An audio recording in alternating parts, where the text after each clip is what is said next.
Networking and marketing made simple is for you, the business owner who has a product, a service, or a message that you believe in. My name is Scott Aaron, and each week we'll take a behind-the-scenes look into the real-world marketing and networking tactics and strategies for getting what you have in front of you to a lot more people. Thanks for spending time with me, and now let's get started.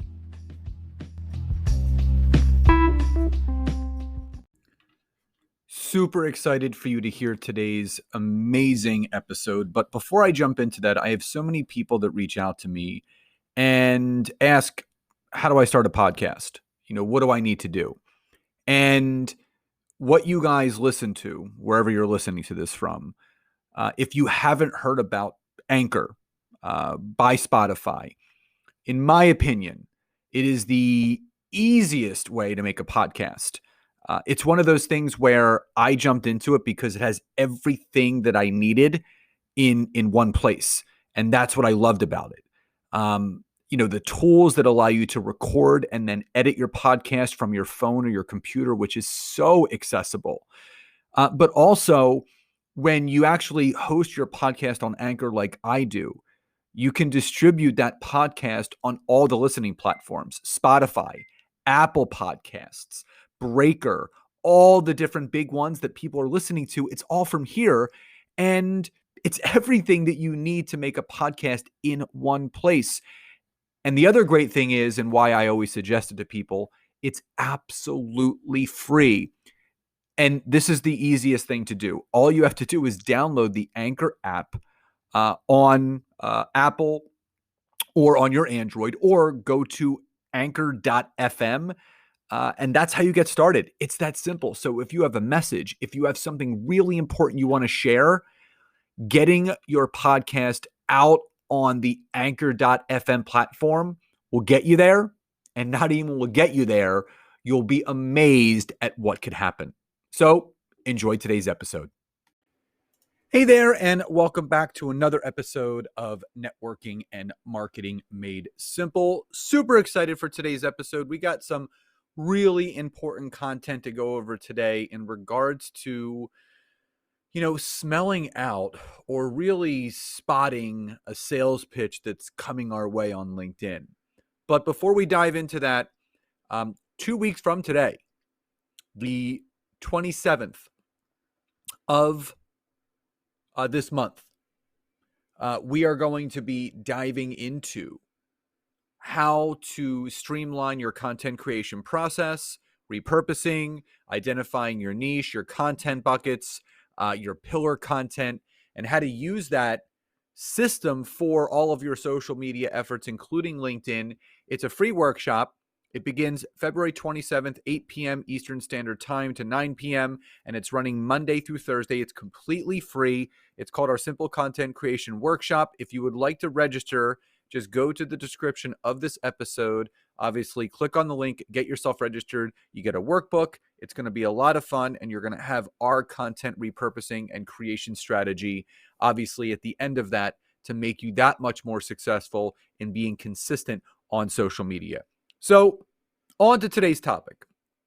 So, I do a lot of LinkedIn polls, obviously, for market research, and this is something that I consistently talk about with all of you.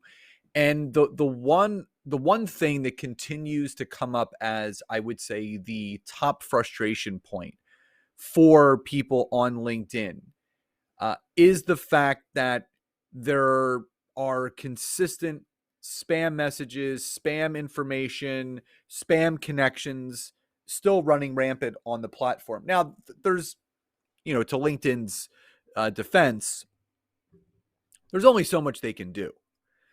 But what I wanted to do is I wanted to give you all a clear-cut way of how you can spot a sales pitch that, if it's not clear in maybe the note that they've added or anything else, but when you can actually predict that it's on its way.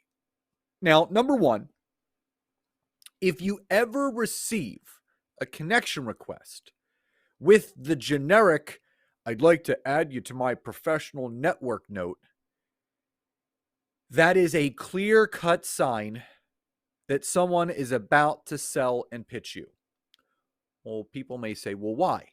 Well, number one, that is a generic and standard note that's attached to a connection request based on LinkedIn letting that individual know that they will have a greater opportunity of having their connection request accepted if they add a note. Now, if it's done in a very genuine fashion, obviously you guys know that I've talked about this before. When you actually want to add a note to a connection request, you have to know the person personally. Maybe you're connected on a different platform, you've been referred to connect with them, or you found them on social media or some sort of external way. It could have been on a LinkedIn Live, a podcast episode, a book that they wrote, and such. If you're getting this blanketed, I'd like to add you to my professional network note, I would say there's a fairly good chance, maybe 9 times out of 10, as soon as you accept that connection request, if not that day, within a day or two, you're going to get a sales pitch from that person.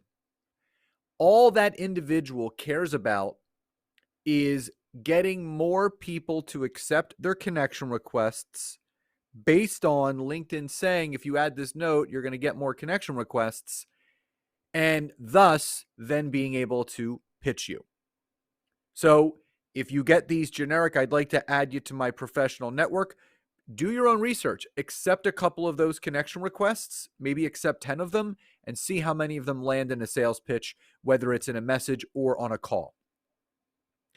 The second thing to look out for, if a note wasn't added, they just send you a connection request and you accept, seems harmless, you immediately get an 18-paragraph long drunkalog verbal vomit message upon accepting the connection request. Well, 2 things have happened here. Number one, that individual is using an automated software that connects in messages for them, which you're not allowed to use and you shouldn't be using because it's violating the user agreement, so they can get kicked off the platform anyway, which I hope they do because they're violating it and they're spamming people.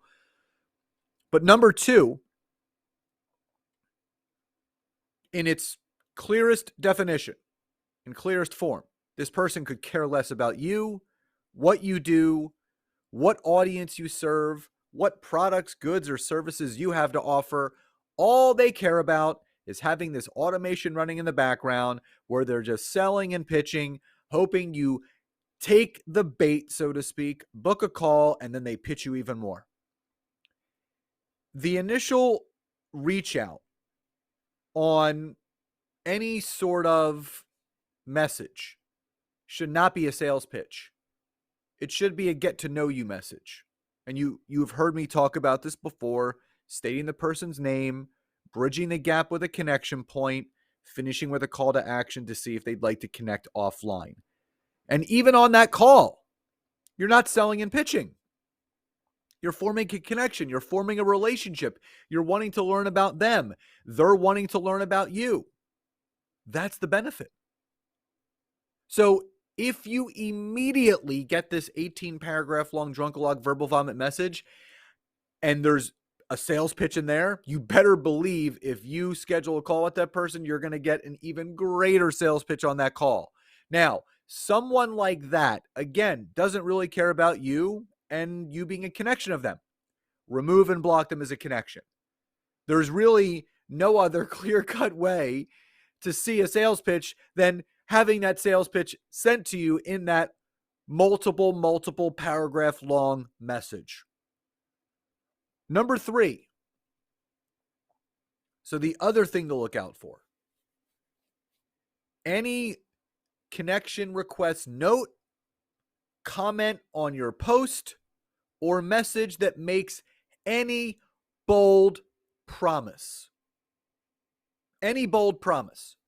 Oh, I help people like you make 6 figures in 6 weeks. Oh, I can help you book 20 to 30 qualified calls a week on LinkedIn. Oh, I can help you take you from 6 to 8 figures in the next 6 months. Oh, I can add an additional $30,000 worth of revenue to your bottom line each month in the next 30 days.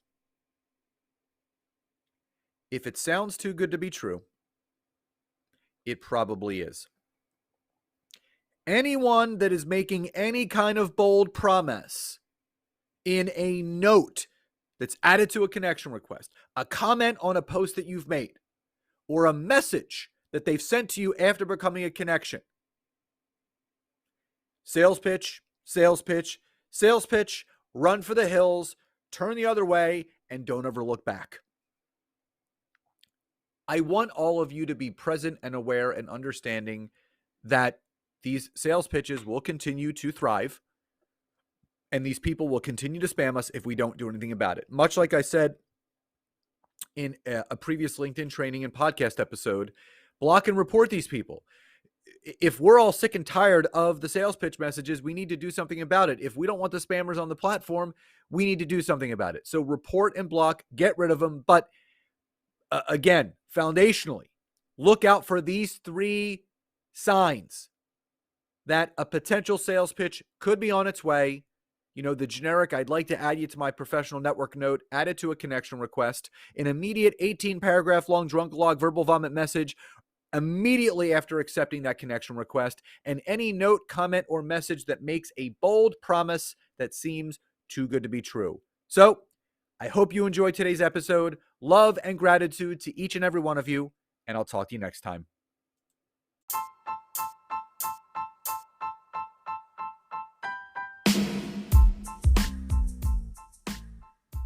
Thank you so much again for checking out today's episode. And if you are listening through iTunes, Spotify, wherever you are, please leave me a rating and review. Let me know what you loved, what you would like to see improved, or ideas you have for future episodes. And if you are interested in taking your business to the next level, don't hesitate to go to my website, www.scottaaron.net, where you can schedule a free discovery call with me, where I can learn more about you, your business, what you're struggling with, and how we can work together. And don't forget to check out my wife, Nancy, and mine, our free community on Facebook called LinkedIn Leads for Life. We would love to see you in there. Have a great rest of your day. And thank you, everyone, for your support. Grateful for each and every one of you.